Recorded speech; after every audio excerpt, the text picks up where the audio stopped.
I wish you'd speak more clearly. I really give it to me again. Are there big techs, the CEOs on board with these decisions? Folks, you're not going to believe what we just heard. Big tech, immigration, crime in our cities. It's all connected. And guess what? Someone finally had the guts to lay it all out. If you're tired of hearing the same old media spin and you want the truth straight, you're in the right place.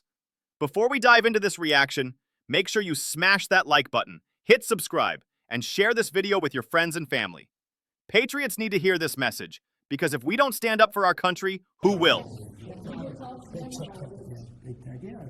Big tech, it's every company. It's big tech, it's big tech, it's big everything, okay? It's a company, I said, it's not a tech company, it's tech companies and everything else.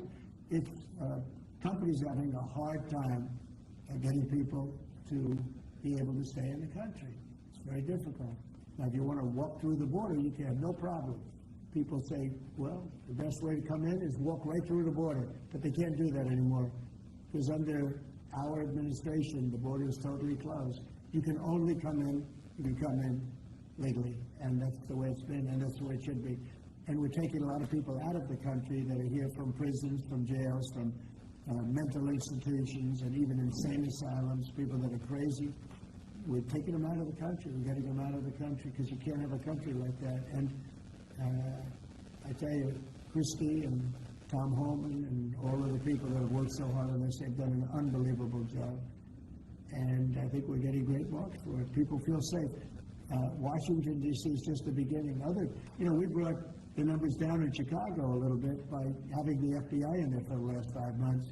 We brought the numbers down in Memphis a little bit, but now we're going for the big one. Now we're going to go for the big one. But we set ourselves up very well in Chicago, Memphis, New Orleans a little bit, going in early, just to see what was happening. We study it. We're studying the site. It's sort of like war. I mean, I hate to tell you, it's like war. Some of these people are really bad. They're really, really sick people. They're dangerous people. They're killers. They're murderers, drug dealers, and you can't have it. And you can't have a country like that. It's so beautiful to see in Washington, D.C., that people are walking down the middle of the street, and they're going to restaurants, and you are too. And half of you were mugged. I mean, I don't know if she's here now. I don't see her, but some people were badly mugged that were reporters. 2 of the people right standing in the back of the room were mugged, and they're not going to have that anymore. And if you look at the crime stats in Washington, D.C., you have a safe place again. They were afraid to go to a restaurant because the restaurant would be held up while they're having dinner. And so they'd be mugged going there, and assuming they escaped the mugging, they go to the restaurant and then they're held up. This is how bad it's been. Follow up on the visa question. I think this may be the next. All right, let's break this down. The speaker made it very clear. Big tech and big corporations are crying because they can't keep enough cheap labor in the country. Well, that's their problem. You know what? Americans come first.